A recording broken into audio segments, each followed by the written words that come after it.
Dad podcast. Going with a short in the car live while I'm at this. Yeah, I'm on my way somewhere. I'm gonna tell you where I'm headed. But I appreciate you all for tuning in. Now, the subject of this live: manhood, saying what needs to be said. And this is on the heels of the Joey Swole controversy. That's what sparked the conversation, and it's been sparking the conversation online about what does it really mean to be a man. Is it about how much money you earn? Is it about how big your muscles are? Is it about any other non-essential things that the world has stated that it's about? And what we're starting to see is that on the whole, we've missed it on manhood. Manhood is about saying what needs to be said, doing what needs to be done when the time comes, and having the guts or the fortitude, which is the classical virtue, that fortitude is the ability to be brave in the face of difficulty by trusting in God. That's the definition that I came up with for the classical students at the school where I was the headmaster. My wife and I started. And the idea is you're doing something that may cause you to be afraid, but you have the bravery enough to do it, right? Even when it is frightening. And it kind of plays in with courage, right? You want to be brave in the face of difficulty and do what is right and what is godly. And so that's why you see men like Joey Swole who have caved to the woke mob, even though he can physically beat lots of people in a strength competition and probably wrestling match, and he's stronger than most human beings on the planet. In this one area where it's critical that men show themselves to be men, he failed.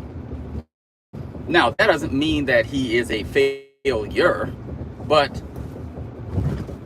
we saw men are made in moments, right? Your manhood is defined in moments. It's revealed in moments where you're willing to say what needs to be said or do what needs to be done, regardless of the consequences. Some people will call that being based, whatever you call it. But classically, we talked, as I discussed before, it's called having fortitude. And this is throughout time. Men have, or great thinkers have, ruminated on this idea, written volumes on these ideas, these classical virtues, and the Bible speaks plainly of them, and it highlights them as a good. Jesus is the bravest man ever, right? Because he was willing to die for the sins of others. He was willing to do what needed to be done, right? Hebrews talks about this, despising the shame, and now seated at the right hand of God. He did it. He did the ultimate. He made the ultimate sacrifice. Now I'm at the stop sign, right? And so as we're discussing manhood, as my channel discusses politics, there's a inherent underlying theme that there may be things that need to be said that, and someone just made a weird, just darted in front of me, that need to be said, that, and it may be that it needs to be said from someone who is in my demographic. And so I'm going to be the person that says it.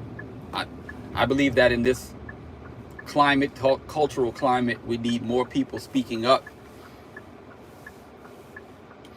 Some may call it grifting. Some may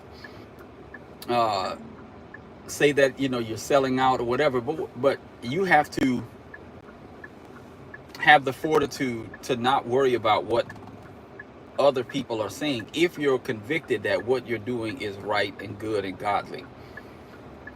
Because we have too many cowards going along to get along, too many people in positions of authority that aren't willing to buck against the status quo, or to be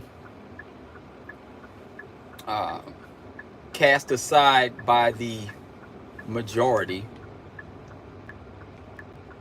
And it's gotten us to the place where we are, where we needed someone like Donald Trump to come in being brash, brazen, and unapologetically ruthless in his speech during the 2015-16 campaign. And now you also have the Sydney Sweeney ad campaign. You have to push back against the woke mob with the most anti-woke thing that you can find, because the pendulum has swung too far to one side. And so we need men to stand up. That's why at the end of every show, and I'm going to end this show with that same thing, I implore men to be on the alert, stand firm in the faith, act like men, be strong. See y'all around. Bye.